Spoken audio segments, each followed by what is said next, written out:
Hallo, ich bin Jonas. Willkommen beim Nine Nah Tree Podcast. Heute werde ich das Buch zusammenfassen und besprechen.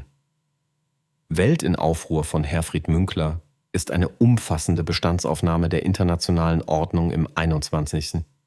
Jahrhundert und eine nüchterne Analyse der Verschiebungen, die das globale Machtgefüge seit dem Ende des Kalten Krieges und besonders seit den Krisen der letzten Jahre geprägt haben. Münkler verbindet historische Tiefenschärfe mit politikwissenschaftlicher Klarheit und zeigt, wie aus dem vermeintlich stabilen Zeitalter der Globalisierung eine konfliktreiche Phase der Neuvermessung von Einflusssphären geworden ist. Er blickt auf die Vereinigten Staaten, China und Russland, auf die Rolle der Europäischen Union sowie auf die wachsende Bedeutung von Regionalmächten, Knotenpunkten globaler Lieferketten und kritischen Infrastrukturen. Zugleich richtet er den Fokus auf Kriegs- und Konfliktformen, die nicht mehr klassischen Frontverläufen folgen, sondern hybride Mittel, Stellvertreter und geoökonomische Hebel einsetzen. Das Buch überzeugt durch die Synthese aus Machtanalyse, geopolitischem Denken und nüchterner Interessenabwägung. Es vermeidet moralische Verkürzungen, ohne normative Maßstäbe aufzugeben und fordert insbesondere Europa und Deutschland dazu auf, die eigene Position in einer multipolaren Welt mit mehr strategischem Realismus, Eigenständigkeit und Resilienz zu bestimmen. Wer verstehen will, warum internationale Abhängigkeiten politisiert werden, wie Sanktionen, Energiepreise und technologische Standards zu Machtinstrumenten geworden sind und weshalb die Peripherien Europas über dessen Sicherheit entscheiden, findet hier eine dichte, gut strukturierte Orientierung. Münkler liefert keine simplen Rezepte, sondern tragfähige Kriterien, um Prioritäten zu setzen, Risiken zu gewichten und Handlungsfähigkeit zu sichern. Damit ist das Buch zugleich Diagnose der Gegenwart und Anleitung für verantwortliche Politik in unsicheren Zeiten. Ich werde Ihnen die wichtigsten Erkenntnisse aus diesem Buch mitteilen. Erstens: Vom unipolaren Moment zur konfliktreichen Multipolarität. Münkler zeichnet den Weg von der kurzen Phase unangefochtener Dominanz der Vereinigten Staaten nach 1999 hin zu einem Zeitalter multipler Machtzentren nach.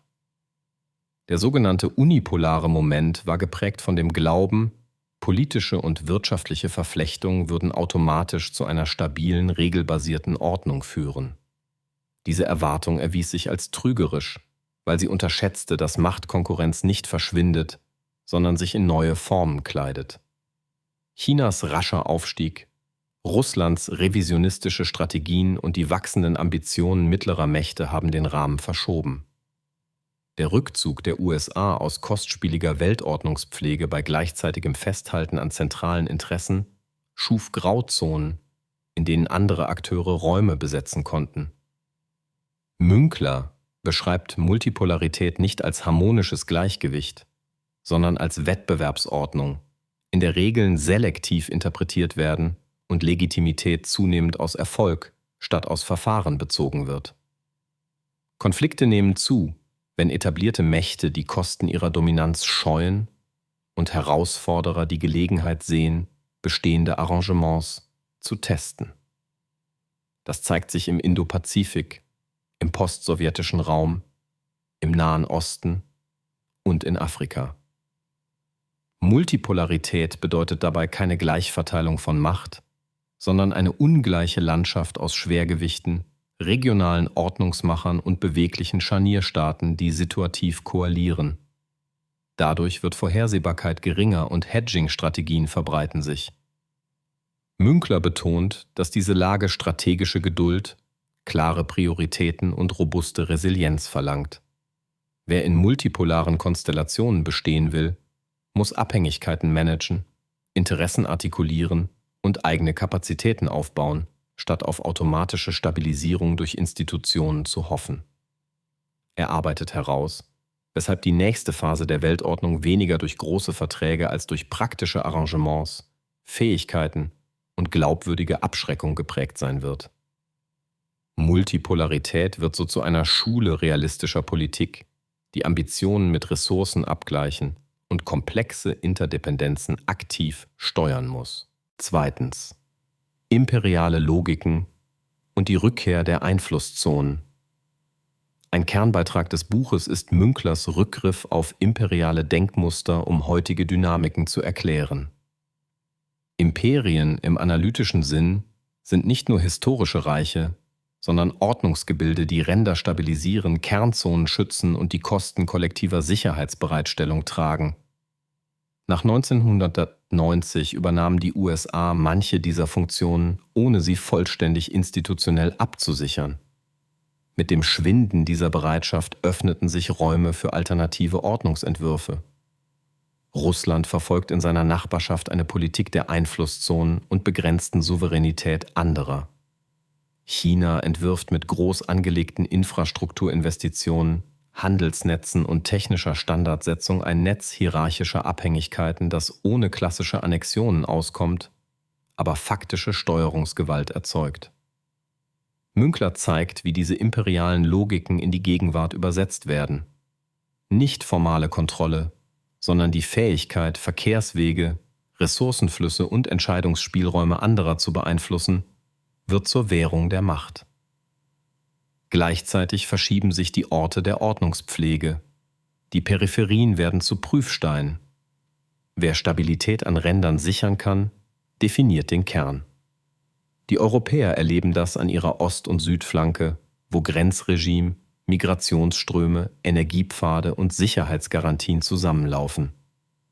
Münkler warnt vor normativer Selbstberuhigung.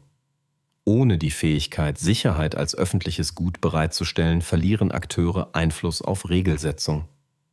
Deshalb braucht Europa ein Verständnis von Ordnung, das nicht im Gegensatz zu Werten steht, aber auf Macht und Kostenbewusstsein gründet.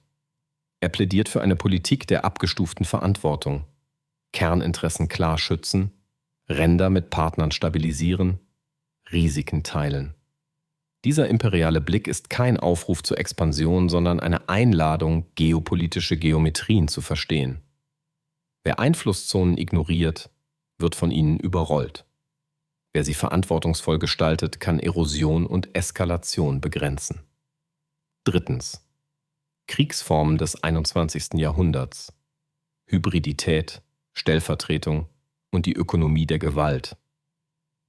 Ausgehend von seiner früheren Forschung zu neuen Kriegen beschreibt Münkler die Transformation der Gewalt. Kriege folgen immer seltener klassischen Schemata klarer Fronten und eindeutiger Kriegsparteien. Stattdessen beobachten wir hybride Konstellationen, in denen militärische Mittel mit Desinformation, Cyberangriffen, verdeckten Operationen, wirtschaftlichem Druck und juristischen Verfahren verknüpft werden. Stellvertreterkonflikte erlauben es Großmächten, Risiken auszulagern, die Eskalationsschwelle zu kontrollieren und plausible Abstreitbarkeit zu wahren. Der Einsatz von Söldnern, Milizen, privaten Sicherheitsfirmen und technologischen Systemen wie Drohnen senkt Kosten und verändert Verantwortlichkeiten. Münkler analysiert diese Ökonomie der Gewalt nüchtern. Entscheidend ist, wie Akteure Kostenstrukturen manipulieren, um asymmetrische Vorteile zu erzielen. Wer billige Mittel gegen teure Systeme setzt, kann hochgerüstete Gegner binden. Wer Informationsräume prägt, verschiebt die Legitimitätsskala. Zudem rückt die Resilienz ziviler Gesellschaften in den Mittelpunkt. Kritische Infrastrukturen werden zu Frontlinien, Versorgungsketten zu Zielscheiben, Sanktionen und Exportkontrollen zu Waffen. Dadurch verschwimmt die Grenze zwischen Krieg und Frieden. Münkler fordert, diese Verwischung ernst zu nehmen. Abschreckung muss glaubwürdig, Verteidigung mehrschichtig, gesellschaftliche Widerstandskraft gestärkt sein. Das betrifft Energie, Ernährung, digitale Netze und den Schutz urbaner Räume. Gleichzeitig mahnt er Maß an. Nicht jede Intervention erhöht Sicherheit, manche produziert Nebenwirkungen und Verwundbarkeiten. Erfolgreich ist, wer Eskalationsmanagement beherrscht, Prioritäten klar setzt und begrenzte Ziele wählt. Aus dieser Perspektive wird der Ukraine-Krieg zu einem Laboratorium der Gegenwart. Klassische Landkriegsführung trifft auf Drohnenschwärme, Präzisionswaffen, Informationskrieg und die Politisierung globaler Märkte. Die Lehre lautet, dass moderne Kriegsführung weniger durch heroische Schlachten als durch die dauerhafte Fähigkeit entschieden wird, Systeme am Laufen zu halten, Verluste zu kompensieren und Verbündete zu halten. 4. Geoökonomie und die Politisierung der Verflechtungen. Ein zentrales Motiv des Buches ist die Waffe der Interdependenz. Was einst als Garant des Friedens galt, wird zunehmend zum Hebel strategischer Beeinflussung. Münkler zeigt, wie Energie, Rohstoffe, Logistikkorridore, Finanzarchitekturen, Datenströme und technologische Standards zu Machtressourcen geworden sind. Sanktionen, Exportkontrollen und die Entkopplung sensibler Technologien verändern die Spielräume von Staaten und Unternehmen. Wer Schlüsselkomponenten beherrscht, definiert die Regeln. Wer an Flaschenhälsen sitzt, kann Preise setzen und Verhalten steuern. Daraus folgt keine Absage an Globalisierung, sondern ihre Neuvermessung. Verflechtungen werden selektiv gesichert, diversifiziert und resilient gestaltet. Münkler argumentiert, dass Europa von einer passiven Handelsmacht zu einer aktiven geoökonomischen Akteurin werden muss. Das betrifft die Sicherung kritischer Rohstoffe, den Schutz geistigen Eigentums, die Industrialisierung klimaneutraler Technologien und die Durchsetzung fairer Marktbedingungen. Ebenso wichtig ist die Verteidigung offener Seewege und digitaler Infrastrukturen. Geoökonomie erfordert Kapazitäten, die lange als unromantisch galten. Lagerhaltung, Redundanzen, Standardsouveränität, Finanzierungskraft für Transformationsindustrien und die Fähigkeit, mit Partnern verlässliche Tauschbeziehungen aufzubauen. Münkler warnt vor zwei Irrtümern: der naive Glaube an Selbstregulierung und die Illusion autarker Unabhängigkeit. Kluges Interdependenzmanagement liegt dazwischen.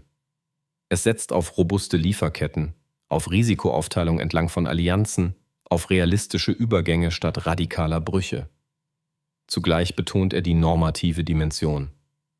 Wer Regeln der Geoökonomie prägt, setzt Maßstäbe für Datenschutz, Nachhaltigkeit, Arbeit und Wettbewerb. Hier entscheidet sich, ob die internationale Ordnung fragmentiert oder in kompatiblen Blöcken stabilisiert wird. Für Unternehmen heißt das, Geopolitik als festen Bestandteil von Strategie und Governance zu begreifen. Für Politik bedeutet es, wirtschaftliche Stärke als Sicherheitsfaktor zu kultivieren und die soziale Akzeptanz der Anpassung zu sichern. Schließlich Europas Bewährungsprobe. Strategische Autonomie, Ränder und Verantwortung. Im europäischen Kapitel verbindet Münkler Diagnose und Empfehlung. Europa ist in eine Welt multipler Mächte hineingewachsen, ohne die Instrumente einer klassischen Ordnungsmacht konsequent zu entwickeln. Es bleibt wirtschaftlich stark, sicherheitspolitisch jedoch abhängig und politisch fragmentiert.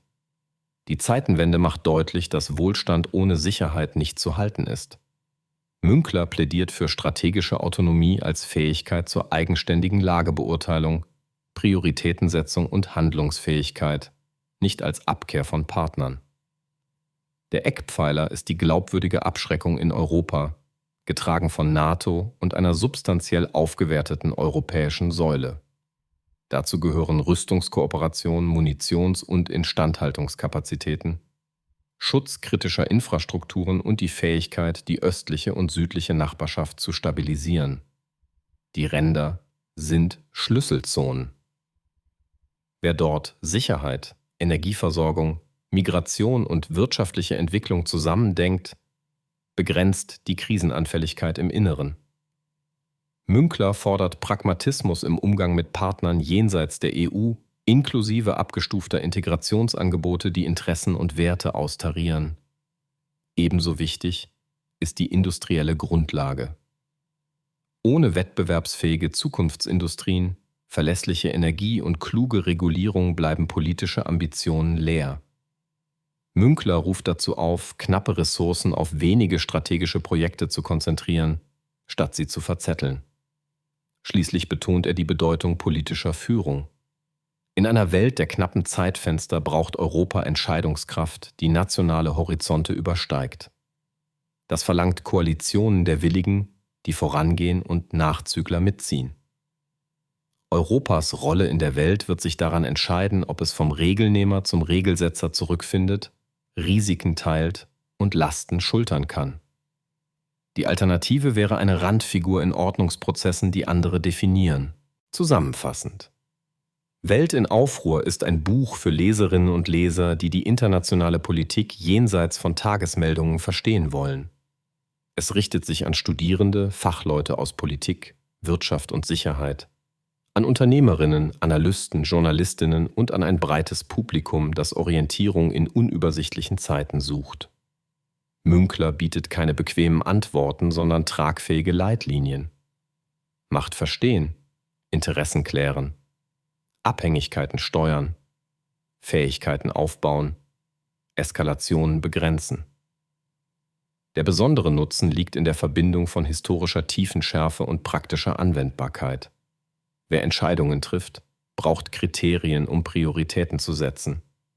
Das Buch liefert sie, indem es die großen Linien multipolarer Konkurrenz erklärt und konkrete Folgerungen für Europa und Deutschland aufzeigt. Für das eigene Leben ist die Lektüre wertvoll, weil sie hilft, Risiken zu erkennen und klüger mit Unsicherheit umzugehen. Ob in Unternehmen, Verwaltungen oder der Zivilgesellschaft. Strategisches Denken, Resilienz und Gestaltungskompetenz werden zu Schlüsselqualifikationen. Münklers Analyse schärft den Blick für Verwundbarkeiten in Lieferketten, für die Bedeutung robuster Infrastrukturen und für die politischen Konsequenzen technologischer Entscheidungen.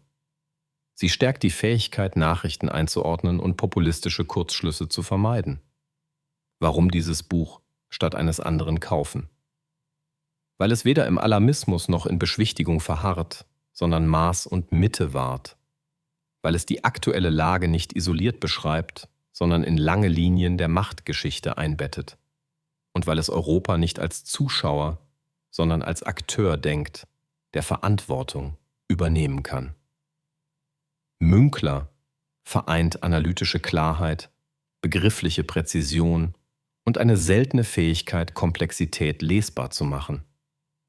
Wer nach einer verlässlichen Landkarte für geopolitische Debatten sucht, findet hier einen Kompass, der nicht nach einer Laune des Tages ausschlägt, sondern nach dem Nordpol der Realität.